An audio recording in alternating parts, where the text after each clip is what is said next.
তো এখান থেকে আমরা প্রায় 7-8 কিলোমিটার মতো যাওয়ার পরে আমরা একটা দাঁড়ানোর জায়গা পেয়েছিলাম, তো সেখানে দাঁড়িয়ে আমরা চা কফি খেয়েছিলাম।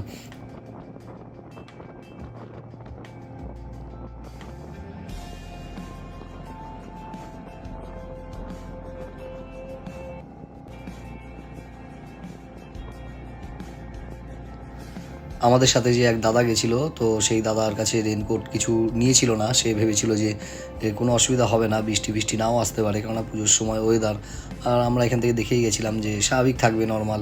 কিন্তু ওখানে গিয়ে পরিস্থিতি খারাপ হয়ে গেছিলো, যে ওয়েদার তোমরা দেখতেই পাচ্ছ একদম মানে যে একদম অন্ধকার হয়ে গেছে। তো দিনের বেলা এটা 10:30-11টা বাজে, তো সেই সময় এরকম অবস্থা হয়ে গেছিলো, কিছুই দেখা যাচ্ছিলো না কুয়াশায়, তোমরা দেখতেই পাচ্ছ সেটা।